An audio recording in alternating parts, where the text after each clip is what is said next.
번째 페이지 보시면은 사망이 있습니다. 제가 읽어보겠습니다. 오늘 내용은 이제 기도에 대한 내용이에요. 감사를 함께하는 기도는 종교적 예배의 한 특별한 부분이니 하나님이 모든 사람에게 요구하신다. 그리고 기도가 수납되기 위하여 성자의 이름으로 그의 성령의 도우심에 의해 그의 뜻에 따라서 이해, 순경, 겸손, 열심, 신앙, 사랑, 견인으로 할 것이며 소리내어 기도할 때에는 잘 알려진 언어로 할 것이다. 21장 사망에 있는 내용은 기도가 일반적인 의미에서 어떤 것이고 또 예배할 때 우리가 기도를 해야 되는 것, 그 이유가 무엇인지에 대해서 설명이 되어 있고요. 또한 우리가 어떻게 기도를 해야지 하나님께서 우리 기도를 받아주시는지 그러한 내용이 있는 것입니다.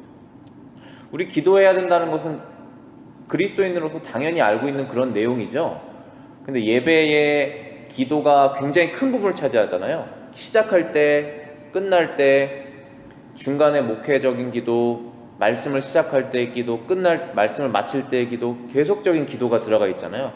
당연하게 우리가 느끼시지만 우리가 그것을 왜 하는지 성경적으로 아는 것도 굉장히 중요하겠죠.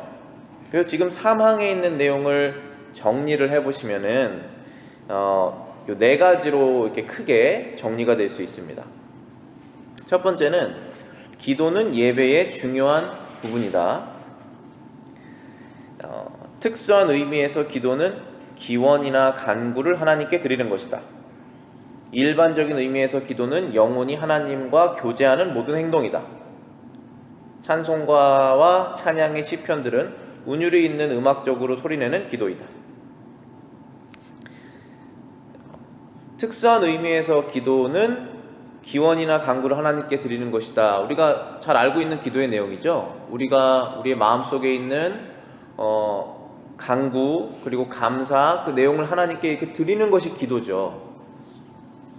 근데 두 번째 일반적인 의미에서 기도는 우리의 영혼과 하나님이 교제하는 모든 행동을 다 기도라고 말할 수 있습니다.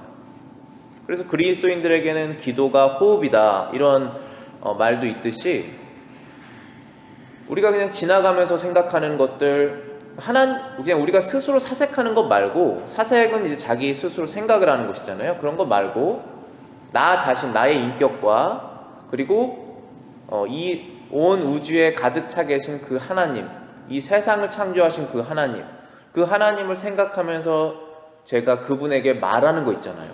마음속으로. 그것이 다 기도죠. 그래서 우리 생활이 다 결국은 기도가 되는 것입니다. 일반적인 의미에서는. 그리고 찬송가도 기도죠. 그 하나의 단어를 무슨 말인지 알고 부르는 것이 얼마나 더 크게 은혜가 되고 더 그게 진정한 고백이 되는지 우리가 다 알고 있잖아요. 찬양 시편들은 다 음악적으로 소리내는 그런 기도이다. 제가 여기까지 이제 하고 빌립보서 성경 있으신 분들은 한번 찾아보실게요. 4장 6절하고 6절부터 이제 9절에 있습니다. 신약 성경 322쪽에 있어요. 제가 이번 주부터는 웬만하면 성경책을 많이 찾아보려고 해요. 성경 공부나 예배 말씀 때. 왜냐면 제가 신학교 다닐 때는 이제 제 성경책이 이거를 제 신학교 때도 썼던 성경책인데요. 제 손에 익어서 그 말씀이 어디 있는지 손이 기억해요. 찾아오면서 이렇게 여기 있었지 이렇게. 근데 요즘에는 저도 이제 컴퓨터 프로그램으로 많이 하다 보니까 어디 있는지 알고 싶으면 그 단어를 쳐서 엔터를 치면 보여주거든요. 그럼 그 중에서 제가 이 구절이었지 하고 그렇게 찾는데 그것도 물론 좋지만은 자기만의 성경책이 있어가지고 늘 이렇게 손에 갖고 다니는 게 좋은 것 같아요. 저는 양쪽 다 장점이 있죠. 6절부터 9절 말씀입니다. 아무것도 염려하지 말고 오직 모든 일에 기도와 간구로 너희 구할 것을 감사함으로 하나님께 아뢰라. 그리하면 모든 지각에 뛰어난 하나님의 평강이 그리스도 예수 안에서 너희 마음과 생각을 지키시리라. 이어서 또 읽어보겠습니다. 종말로 형제들아 무엇에든지 참되며 무엇에든지 경건하며 무엇에든지 오르며 무엇에든지 정결하며 무엇에든지 사랑할 만하며 무엇이든지 칭찬할 만하며 무슨 덕이 있든지 무슨 기름이 있든지 이것들을 생각하라. 너희는 내게 배우고 받고 듣고 본 바를 행하라. 그리하면 평강의 하나님이 너희와 함께 계시리라. 우리 기도의 일반적인 의미가 우리의 영혼이 하나님과 대화하며 교제하는 것이라고 그랬고, 특별한 의미는 우리의 마음속에 있는 내용을 하나님께 간구하는 그러한 것이라고 하였습니다. 근데 오늘 빌립보서 4장 6절 말씀에 보시면은 기도를 할 때 감사함으로 모든 것을 하나님께 아뢰라. 근데 중요한 것은 모든 일을 아뢰라고 하시는 그 말씀이에요. 왜냐하면 우리가 이것을 하나님 입장에서 한번 생각을 해보시면은 하나님께서는 우리 자신보다 더 잘 알고 계시겠죠.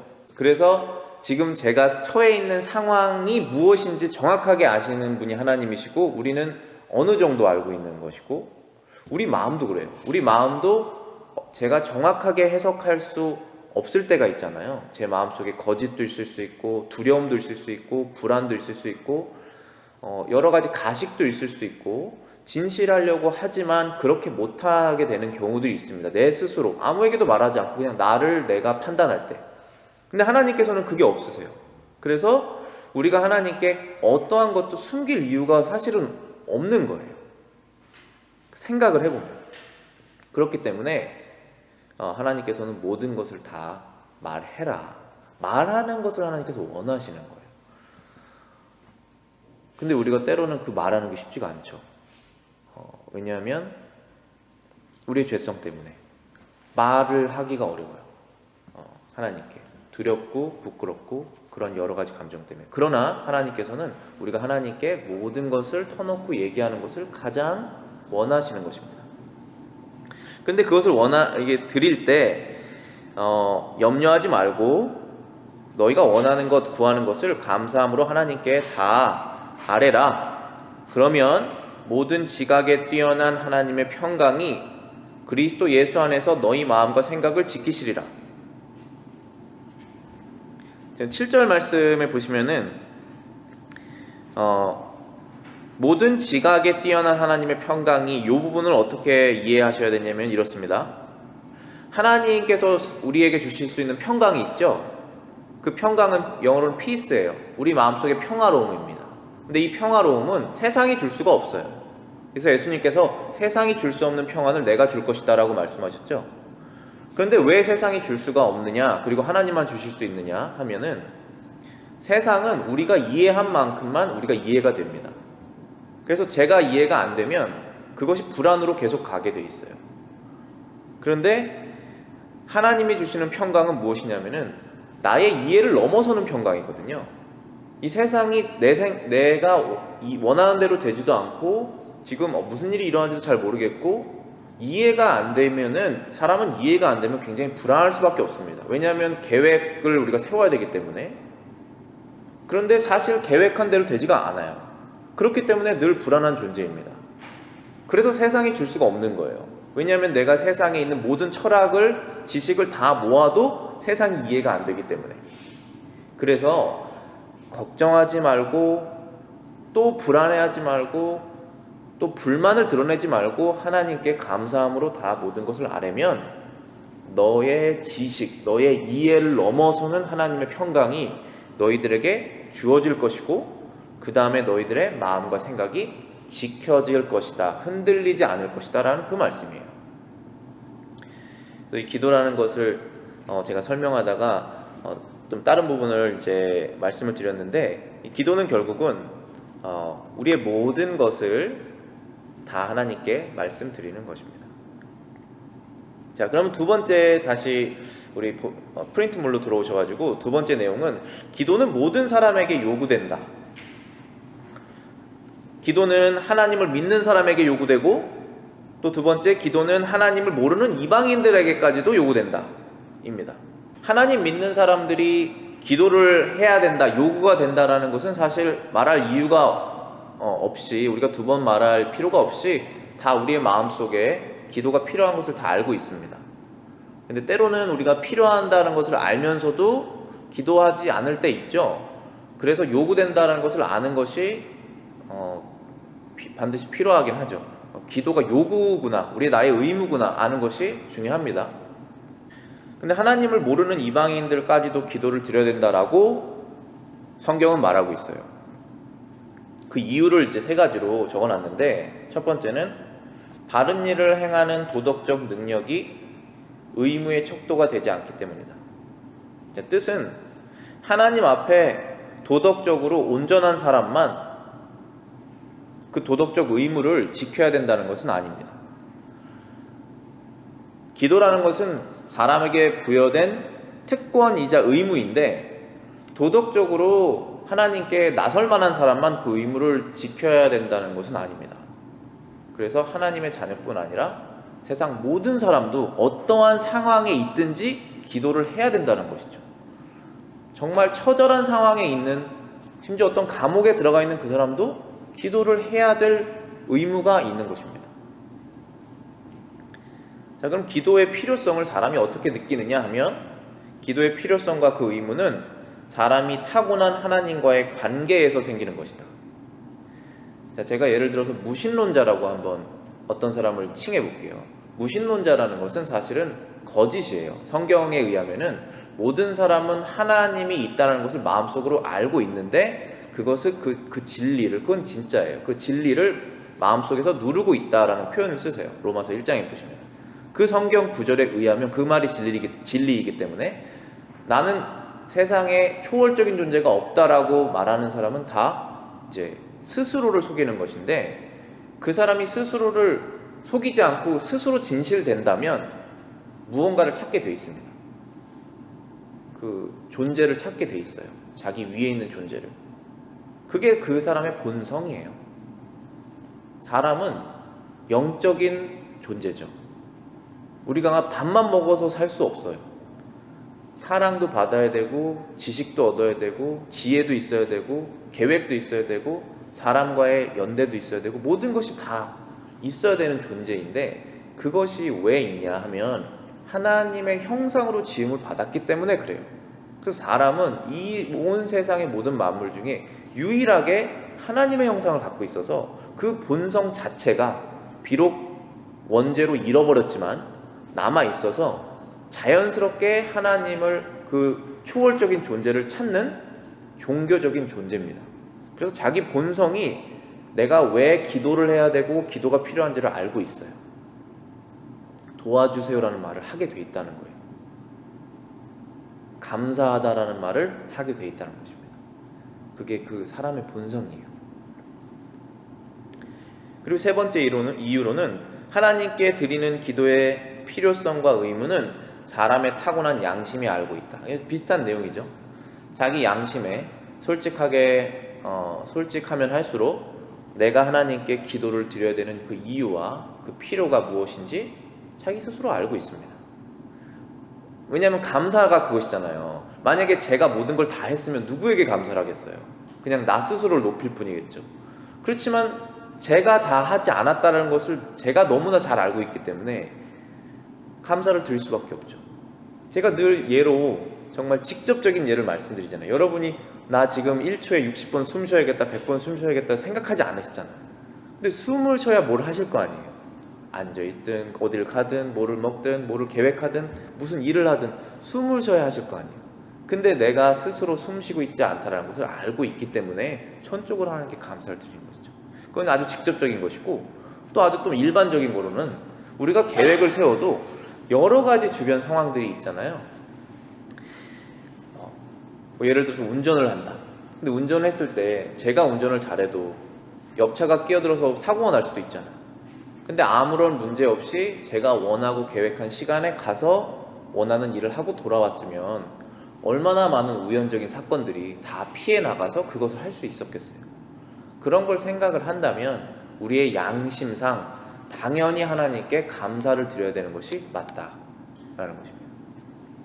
그래서 기도라는 것은 믿는 사람만 할 수 있지만 온전히 믿지 않는 사람도 해야 된다라는 것이죠.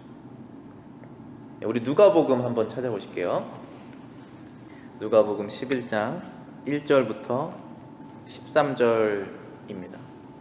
예수께서 한 곳에서 기도하시고 마치심에 제자 중 하나가 여짜오되 주여 요한이 자기 제자들에게 기도를 가르친 것과 같이 우리에게도 가르쳐 주옵소서. 예수께서 이르시되 너희는 기도할 때 이렇게 하라.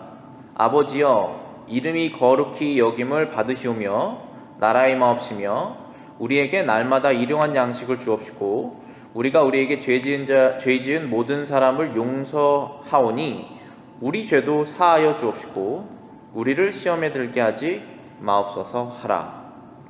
예수님께서 알려주시는 기도죠. 이렇게 반복적으로 앵무새처럼 기도하라는 것이 아니라 로마 카톨릭은 그렇게 합니다. 하루에 몇 번씩 똑같은 기도 했으면 그거 체크하잖아요. 그것이 아니라 이러한 원리로 이러한 내용으로 모든 것들을 다 기도하라는 내용입니다. 다 적용이 돼요. 우리가 하는 모든 일들이 다 이 법칙에 적용이 됩니다. 5절입니다. 또 이르시되 너희 중에 누가 벗이 있는데 밤중에 그에게 가서 말하기를 벗이여 떡 세 덩이를 내게 빌려달라 그런 얘기죠. 내 벗이 여행 중에 내게 왔으나 내가 먹을 것이 없노라 하면 저가 안에서 대답하여 이르되 나를 괴롭게 하지 말라. 문이 이미 닫혔고 아이들이 나와 함께 침소에 누웠으니 일어나 내게 줄 수가 없노라 하겠느냐. 내가 너희에게 말하노니 비록 벗됨을 인하여서는 일어나 주지 아니할지라도 그의 강청함을 인하여 일어나 그 소용대로 주리라. 기도의 기도의 그런 우리 마음의 상태를 하나님께서 말씀하신 것이죠. 열심을 다해서 간절하게 기도를 하면 안 줄 수가 있겠느냐, 그 말씀하시는 것입니다. 9절입니다. 내가 또 너희에게 이르노니 구하라. 그리하면 너희에게 주실 것이요 찾으라. 그러면 너희가 찾을 것이요 문을 두드리라. 그러면 너희에게 열릴 것이니 구하는 이마다 받을 것이요 찾는 이가 찾을 것이요 두드리는 이에게 열릴 것이라. 너희 중에 아비된 자가 누가 아들이 생선을 달라 하면 생선 대신에 뱀을 주며 알을 달라 하면 전갈을 주겠느냐. 너희가 악할지라도 좋은 것을 자식에게 줄 알거든 하물며 너희 천부께서 구하는 자에게 성령을 주시지 않겠느냐 하시니라.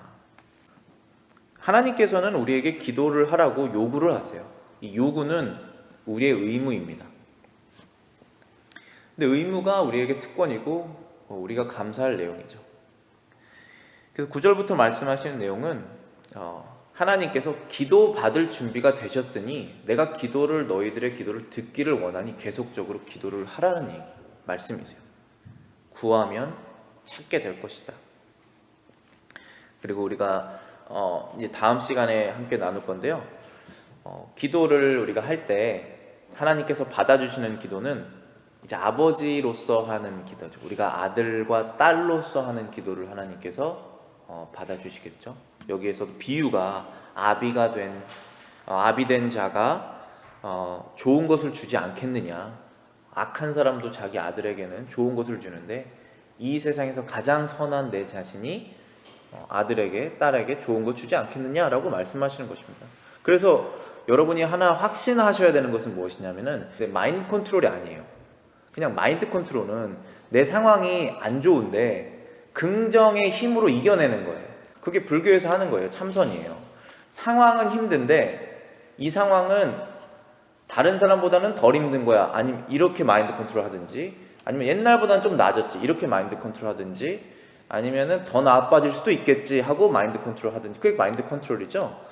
그거로 그 마인드 컨트롤의 힘으로 어려운 걸 이겨내는 거예요. 그거는 참선이에요. 참선. 그럼 이겨낼 수 있는 사람과 이겨낼 수 없는 사람의 뭐가 차이가 있냐면 그 사람의 참선 레벨로 차이가 나는 거예요. 그렇지 않아요. 그거는 성경이 말하는 진리가 아니에요. 그러면 우리는 늘 자기 자신에게 의존적일 수밖에 없기 때문에 자신의 참선 레벨에, 저희는 절대로 그렇게 말하지 않습니다. 그거는 구원자가 자기 자신이에요. 구원자는 누구세요? 예수님이시죠. 예수님은 모든 걸 알고 계시는 분이시죠. 그리고 그분은 우리에게 항상 선을 행하시는 분이시죠. 그분은 우리에게 진실만을 말하시는 분이시죠. 그리고 그분은 과거와 현재와 미래를 아시는 분이시죠. 아실 뿐만 아니라 계획하시고 다스리는 분이시죠. 그분이 세상을 다스리시고, 그분이 나의 영적인 신랑이고, 그분이 나의 구원자이시고, 그분이 나의 기도를 하나님께 가져다 주시는 분이라는 것을 우리가 알 때 우리가 그 다음에 알 수 있는 것이 무엇이냐면은 지금 내가 처해진 이 상황이 나에게 최고로 좋은 상황이다라는 것을 알게 됩니다. 그건 아는 거예요. 믿음으로. 그게 진리예요. 둘 중에 하나예요. 제가 지금 말씀드린 내용이 거짓이거나 아니면 진짜거나 이 둘 중에 하나예요. 그래서 여러분이 믿음으로 이 진리를 아시게 되면 그때는 안 속는 거예요. 내 상황이 나에게 가장 하나님께서 필요하다고 생각하셔서 주신 거구나.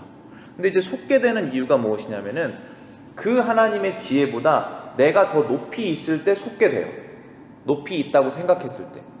그것은 무엇이냐면 이 상황이 내가 생각했을 때는 다른 상황이 더 나에겐 맞다 라고 생각을 하면 그것은 결국은 하나님의 생각보다 내가 더 높게 된 거예요. 내가 원하든 원하지 않든 그렇게 된 거예요.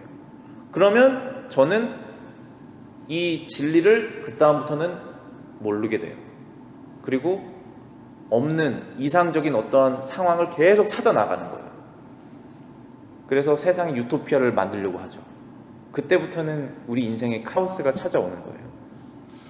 그런 사람이 국가의 리더가, 가정의 리더가 되면 그 가정은 힘들어지고 나라의 리더가 되면 이상을 찾아 나가면서 사람은 다 고생에 빠지게 되는 거예요. 아무도 행복하지 않는 그렇게 되는 거거든요. 그래서 이 진리가 우리를 자유케 한다는 것은 우리가 기도를 하나님께 드릴 때 하나님께서 그 기도를 받아주시고 그리고 너희들이 가장 원하는 그 최고로 너희들에게 적합한 상황 아니면은 주변의 사람 아니면 어떠한 것들을 내가 주고 있고 줄 것이고 앞으로도 너희가 계속 누릴 것이다. 그것을 이 구절을 통해서 알려주시는 거예요. 그리고 우리가 그것을 믿으면서 하는 것이 기도가 되는 것이죠. 그리고 기도는 반드시 응답을 받습니다. 믿음으로 하는 기도는. 기도하고 마치겠습니다.